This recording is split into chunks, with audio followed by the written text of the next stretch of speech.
In the spring of 1950, a $5,000 dispute at CBS quietly rewired how television makes money, and almost no one realized what they were giving away. It felt like business as usual. The network was adapting Lucille Ball's hit radio show, My Favorite Husband, for television. Lucy was already a star, sitcoms were considered safe, and executives were confident they understood exactly what audiences would accept. Most people remember the casting fight. Lucy wanted her real-life husband, Desi Arnaz, as her on-screen husband. CBS resisted. Sponsors worried viewers wouldn't buy the marriage. But that wasn't the decision that changed television. The real shift happened behind the scenes, over something that sounded technical and honestly kind of superficial at the time. Whether the show would be shot on 35mm film in Hollywood. CBS didn't want to spend the extra money. To them, it was an unnecessary expense. Desi saw something else. The network's position was simple. If Lucy and Desi wanted the show filmed, they'd have to take a pay cut. Desi agreed, but only if their company would own the filmed episodes. And just like that, CBS signed off, without realizing what it would really cost them. To understand why CBS pushed back, you have to appreciate what television looked like in those early years. Most shows were broadcast live out of New York. Networks controlled the studios, the sponsors, and the national distribution pipeline. If you were talent, you worked inside that structure. And once an episode aired, that was basically it.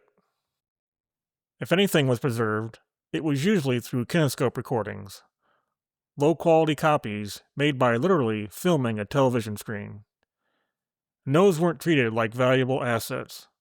They were tools, a way to extend a live broadcast, not create something that lasted. Television wasn't designed to create libraries. It was built to fill a time slot. In that system, the network held the leverage. It controlled access to the audience, which meant it controlled the sponsor money. The value lived in the broadcast moment, not in what came after. So from CBS's perspective, filming the show wasn't just an added expense. It threatened the way the entire system worked. By early 1950, Desi and Lucy had formed Desilu Productions and were determined to produce I Love Lucy through their own company. But doing that meant adopting a completely different production model. They wanted to film the series in Los Angeles, where they lived, using a 3-camera setup on 35mm film in front of a studio audience. That way, they could keep the energy of a live performance, but still end up with something that could be edited and stored like a movie. CBS didn't see innovation. They saw cost. Filming added roughly $5,000 per episode, and because of film union requirements, it couldn't just be folded into the network's existing live production system. The sponsor didn't want to absorb the increase, neither did CBS. So the network made its position clear. If Lucy and Desi wanted the show filmed, they'd have to accept a pay cut. Desi agreed, but not without protecting himself. In exchange for a $1,000 weekly salary reduction, Desilu would own 100% of the film series, not just for that season, but for all future years. As Desi later explained, after taxes, the reduction effectively meant he was buying the remaining half of the show for roughly $5,000. To CBS, it looked like a simple budget solution. But what it actually did was separate two things that had always gone together: the right to air a show and the right to control what happened to it afterward. CBS would broadcast it, Desilu would own it. At the time, that probably didn't seem like a dramatic shift.